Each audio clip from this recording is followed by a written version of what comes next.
When silence falls from space, the Arctic wind howled across the research station like a living thing, but Dr. Elena Vasquez barely heard it. She sat hunched over her workstation, her dark eyes reflecting the glow of stellar data streaming across multiple monitors.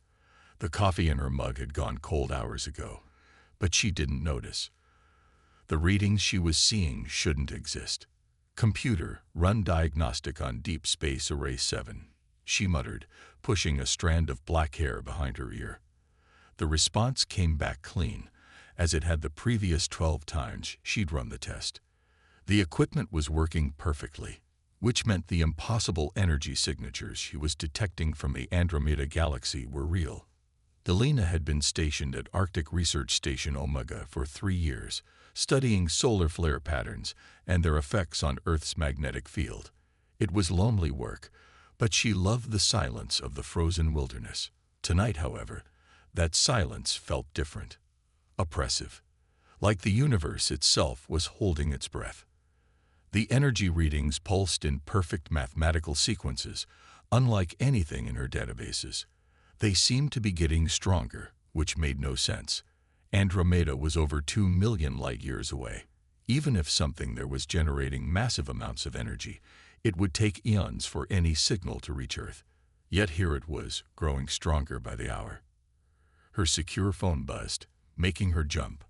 Only 3 people had this number, and none of them called at 2 in the morning unless something was catastrophically wrong.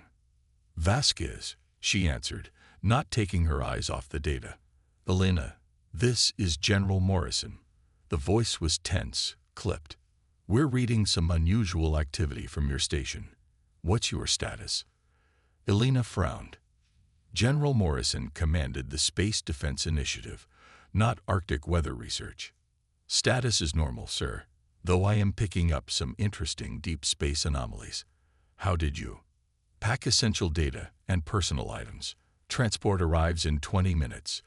This conversation is classified." The line went dead. Elena stared at the phone, her mind racing.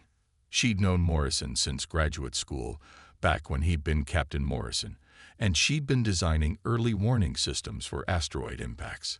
He wouldn't pull her out of the field unless something major was happening. She was still staring at the phone when every piece of equipment in the station began screaming alarms at once.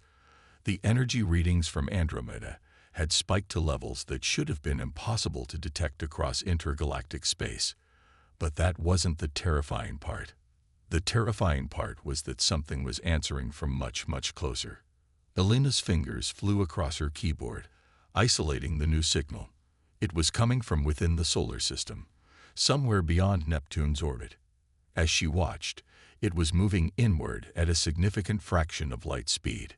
Her calculations showed it would reach Earth in less than 6 hours. The station's main door burst open, bringing a swirl of snow and 3 figures in heavy Arctic gear. The lead figure pulled back his hood, revealing Morrison's weathered face and steel-gray eyes. "Elena, we need to talk." He gestured to the 2 soldiers behind him. "Secure the station. Everything electronic gets packed." "Tom, what's going on?" Elena stood, her heart racing. "The readings I'm getting suggest something massive is heading straight for Earth." Morrison's expression grew grim. "That's why we're here. 36 hours ago, every deep space monitoring station on the planet detected the same energy signatures you're seeing. NASA, the ESA, even the private observatories. Something big is coming, and it's broadcasting on frequencies that match theoretical models for faster-than-light communication." Elena felt the blood drain from her face. "That's impossible. Nothing can travel faster than light, and even if it could, the energy requirements—" "Elena," Morrison's voice cut through her protests. "The object will reach Earth's orbit in 4 hours. It's slowing down. Whatever it is, it's not a natural phenomenon." The implications hit her like a physical blow. First contact. After centuries of searching the stars, listening for signals, sending out messages of peace and welcome, something had finally answered. And it was arriving whether humanity was ready or not. "What do you need me to do?" she asked. Morrison pointed to her workstation. Your equipment is picking up details that our military satellites are missing. The signal appears to be responding to observation. Every time we focus our instruments on it, the energy output changes. It's like it knows we're watching." Elena turned back to her monitors, her scientific mind taking over despite her fear. The data was indeed showing responsive patterns. As she watched, she began to see something that made her breath catch. The energy pulses weren't random. They were forming patterns that looked almost like language, she whispered. "It's trying to communicate." The next 3 hours passed in a blur of data analysis and frantic preparation. Elena found herself surrounded by military personnel and hastily assembled teams of linguists, physicists, and computer specialists. The research station had been transformed into a makeshift first contact facility. As the unknown object entered Earth's orbit, it became clear that humanity was dealing with technology far beyond their understanding. The vessel, if it could be called that, was massive, nearly the size of Manhattan. Its hull seemed to shift and flow like liquid metal, and it generated its own gravitational field strong enough to affect Earth's tides. "All stations, we have visual contact," announced the communications officer. On the main screen, Earth's first visitor from another world resolved into crystal clarity. It was beautiful and terrible, unlike anything human imagination had conceived. Geometric patterns covered its surface, pulsing with the same energy signatures Elena had detected. But something was wrong. Parts of the vessel were dark, scared. Sections of its hull were missing entirely, as if something had torn massive chunks away. This wasn't a ship of exploration or conquest. This was a refugee, barely holding together. The communication attempts began immediately. Mathematical sequences, prime numbers, even music. Earth's governments had prepared first contact protocols for decades, but nothing had prepared them for what happened next. The alien vessel didn't respond to any of their signals. Instead, it began to fall. "It's losing orbit," reported the tracking station. "Trajectory suggests impact in the Canadian Arctic, approximately 200 kilometers from your position." Elena watched in fascination and horror as humanity's first contact became humanity's first rescue mission. The vessel was clearly failing, its energy output dropping rapidly. Whatever had damaged it was winning. The impact was visible from the research station, a brilliant flash on the horizon followed by a low rumble that shook the ground. Within minutes, helicopters were in the air, racing toward the crash site. Elena found herself in the lead aircraft, her equipment hastily packed and her mind spinning with possibilities. The crash site was like nothing she'd ever seen. The alien vessel had carved a crater nearly a mile wide, but instead of destruction, there was transformation. The ice around the impact point had turned into something resembling crystal, and strange lights danced beneath its surface. The air itself seemed to hum with energy. At the center of the crater, the vessel lay broken but still functional. Parts of it were underground, buried in the ice, but portions remained exposed. The geometric patterns on its hull pulsed weakly, like a dying heartbeat. "Life signs," announced the medical team. "Whatever's in there, it's still alive." The entry point was obvious. A section of hull had been torn away, revealing a chamber filled with soft, organic-looking light. Elena followed the military team inside, her scientific instruments recording everything. The interior was vast, filled with structures that seemed to grow rather than be built. At the center of the main chamber, suspended in a cocoon of energy, was Earth's first alien visitor. It was humanoid but clearly not human. Tall and slender, with skin that seemed to shift between silver and gold. Its face was angular, beautiful in an otherworldly way, with large eyes that held depths Elena couldn't fathom. It was dying. As the medical team worked to stabilize the creature, its eyes opened and fixed on Elena. When it spoke, the words formed directly in her mind, bypassing her ears entirely. "Starwalker," it whispered, its mental voice filled with wonder and terror. "You have awakened. The sleepers told us this day would come, but we thought it legend. You are the children of those who sang to the stars themselves. Alina felt something stir deep in her consciousness, like a locked door slowly opening. I don't understand. What are Star Walkers? The alien's grip on life was weakening, but its mental voice grew urgent. Your people, they are not what they seem. Long ago, before my civilization learned to count years, there were beings who could touch the hearts of stars, who could make suns dance to their will. They vanished from the galaxy, but their children remained, hidden, sleeping. The creature's form began to fade, becoming translucent. The collective hunts you now. They know you have awakened. They fear what you might become. What collective? What are you talking about? Ancient machines, built to destroy the Star Walkers when they were strong. Now they come for you, thinking you weak. The alien's eyes met Alina's one final time. But you are not weak. You carry the power to light stars or snuff them out. The choice is yours. With those words, the creature dissolved into points of light that scattered throughout the chamber. But something remained. A connection Alina could feel in her bones, linking her consciousness to the alien vessel and beyond it, to something vast and powerful sleeping in the depths of space. Around her, the vessel's systems began to respond to her presence. Lights grew brighter, damaged sections began to repair themselves, and displays activated showing star maps of impossible complexity. Alina realized with growing amazement and terror that the alien technology was responding to her thoughts, her emotions, her very presence. Outside the vessel, the aurora borealis began to dance in patterns that had never been seen before. In space, satellites detected massive energy surges from the sun itself, as if Earth's star was waking from a long sleep. Alina Vasquez, astrophysicist and humanity's first star walker, stood in an alien ship and felt the weight of the galaxy settling on her shoulders. Somewhere in the darkness between stars, ancient machines were turning their attention toward Earth. The real test was about to begin. When stars bend to human will, Alina's connection to the alien vessel deepened with each passing hour. What had started as whispers in her mind became a flood of information that threatened to overwhelm her human consciousness. The ship's database contained the history of a galaxy-spanning civilization that had existed when Earth was nothing but cosmic dust. She learned that the dying alien was called Keeper Zenth, one of the last of the archivists, beings whose sole purpose was to preserve and protect knowledge. His people had been fleeing across the galaxy for millennia, carrying with them the most dangerous secret in the universe, the location of the sleeping Star Walkers. Dr. Vasquez, you need to see this. General Morrison's voice cut through her communion with the alien technology.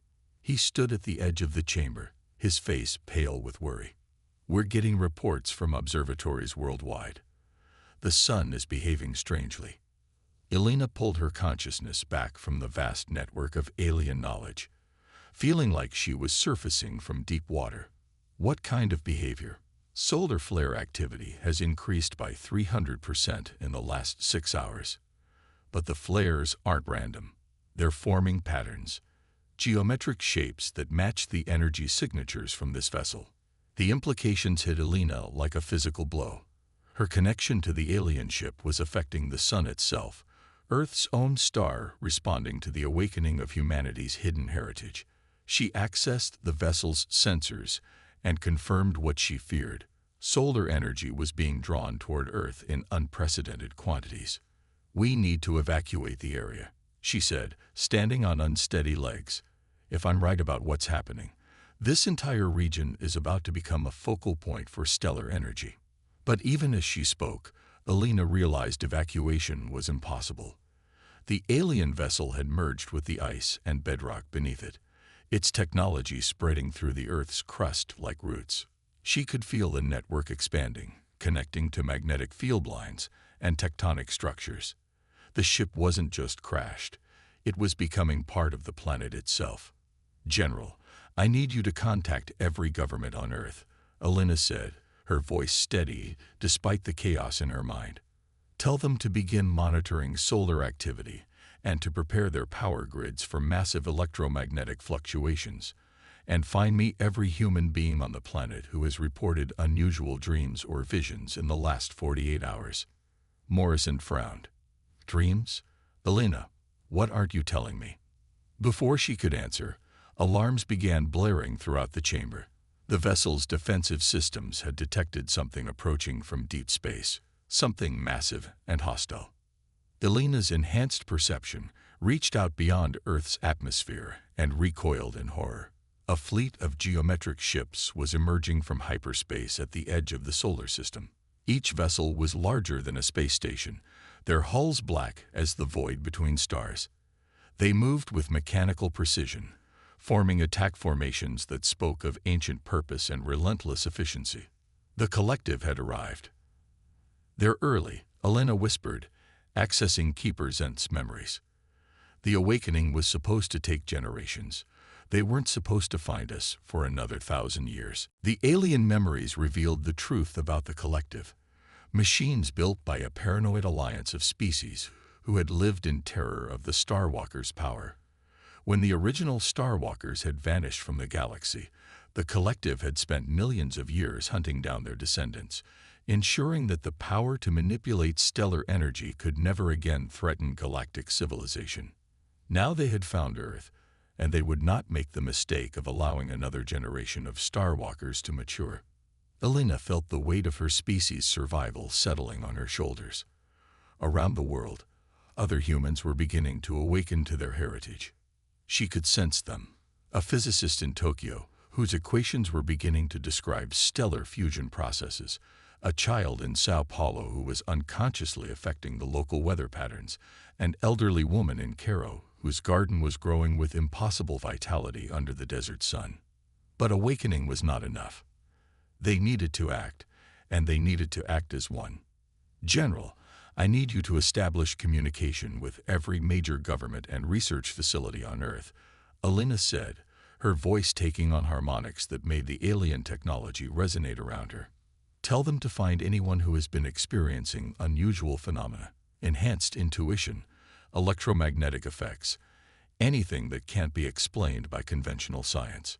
Morrison's military training kicked in, and he began barking orders into his communication device. Within minutes, reports were flowing in from around the globe. A marine biologist in Australia whose touch was causing coral reefs to regenerate at impossible speeds. A musician in Vienna whose performances were affecting the behavior of migrating birds. An engineer in Delhi whose designs were somehow improving beyond the laws of physics. Elena reached out to them through the network of alien technology that was now spreading across Earth's surface. One by one, she made contact with the awakening Starwalkers, guiding them through the initial stages of their transformation. "Listen to me," she broadcast to the growing network of human consciousness. "We are not alone in the universe, and we are not what we thought we were. Our species carries within it the power to touch the hearts of stars, to bend the fundamental forces of creation to our will. That power is awakening now because we need it to survive." The response was immediate and overwhelming. Across the globe, humans began to access abilities that had been dormant in their genetic code for millions of years. The physicist in Tokyo suddenly understood how to stabilize fusion reactions through conscious intent. The child in Sao Paulo learned to channel electromagnetic fields with her emotions. The engineer in Delhi began designing structures that existed partially outside normal spacetime. But the most dramatic awakening was happening in Elena herself. As the focal point of the network, she could feel her consciousness expanding to encompass not just Earth, but the entire solar system. She could sense the sun's nuclear fires, feel the gravitational dance of the planets, and touch the cosmic radiation that bathed everything in the slowly rotating galaxy. The collective fleet had reached Mars orbit, their weapons beginning to charge with energy that could sterilize worlds. Elena realized with crystal clarity that humanity had one chance. They could use their awakening power to defend Earth, or they could watch their species be eliminated like countless others before them. "Everyone, focus on the sun," she broadcast to the network of awakened humans. "We need to link our consciousness to the stellar core. It's the only source of energy powerful enough to stop what's coming." The process was terrifying and exhilarating. Alina felt her individual consciousness dissolving into something vast and collective. Humanity's awakened minds linking together in a network that spanned the globe.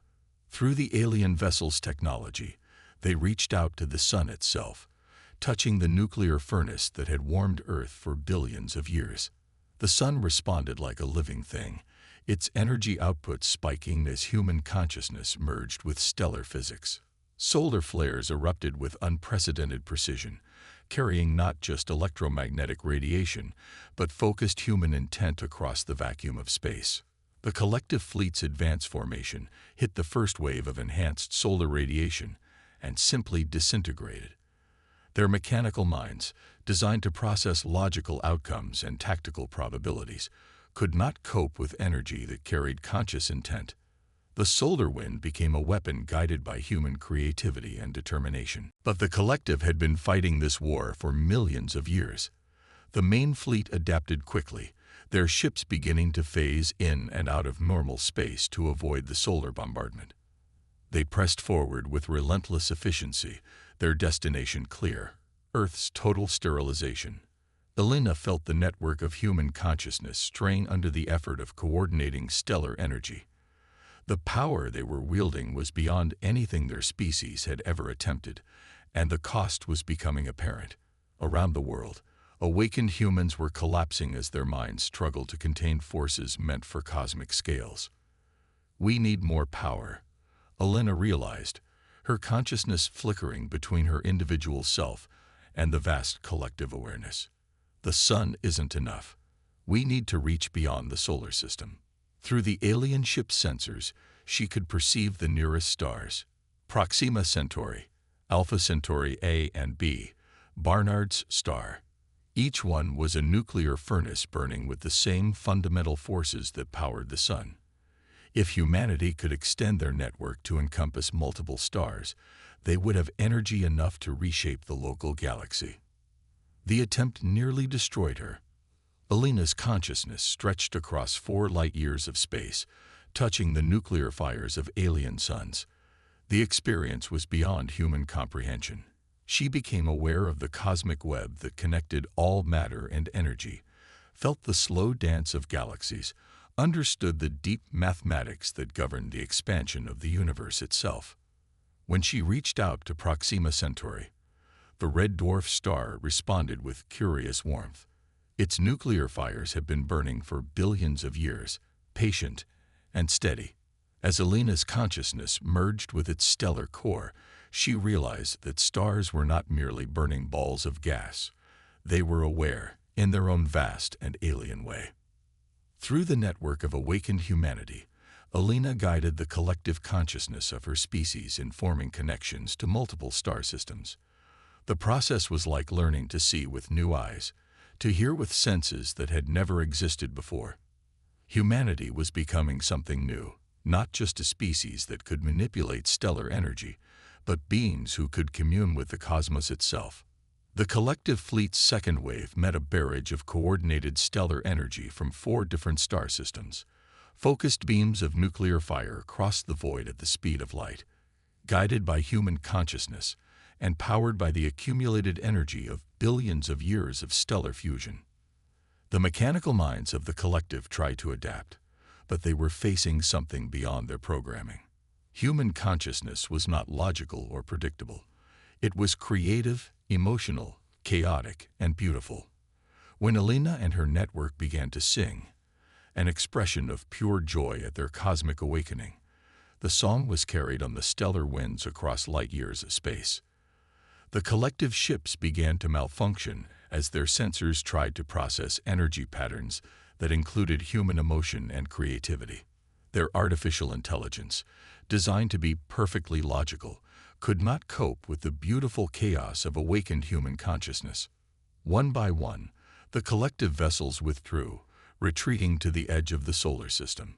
Their mechanical voices broadcasted a single message across all frequencies: Starwalkers confirmed. Retreat to safe distance. Alert collective command. Status: threat level maximum. As the immediate danger passed, Alina gradually withdrew her consciousness from the stellar network, allowing her individual awareness to reassert itself. Around the world, other awakened humans were doing the same, their minds struggling to integrate the cosmic perspectives they had briefly shared. The alien vessel beneath the Arctic ice had completed its integration with Earth's crust. Its technology now formed a permanent network linking humanity to the stars themselves. Alina realized that her species had crossed a threshold from which there could be no return. "General Morrison," she said, her voice carrying harmonics that made the ice around them ring like crystal bells. "I need you to convey a message to every government on Earth. Humanity is no longer just a planetary species. We are the inheritors of a power that spans galaxies. The choice before us now is simple. Do we use this power to protect and nurture life, or do we become the destroyers our ancestors were?" As if in response to her words, the sun pulsed with gentle warmth, its energy caressing Earth with the love of a parent for a child. Across the galaxy, other stars began to sing, not with human voices, but with the deep harmonies of nuclear fusion, guided by conscious intent. Alina Vasquez stood at the center of an alien ship that had become part of Earth itself, feeling the weight and wonder of her species' cosmic destiny. Humanity had awakened to its true nature, and the galaxy would never be the same. The age of the Star Walkers had begun again, but this time they would walk among the stars not as conquerors, but as gardeners, tending the cosmic garden with wisdom earned through millions of years of dreaming human dreams. In the depths of space, the collective fleet maintained their vigil, waiting and watching. But they were no longer the hunters.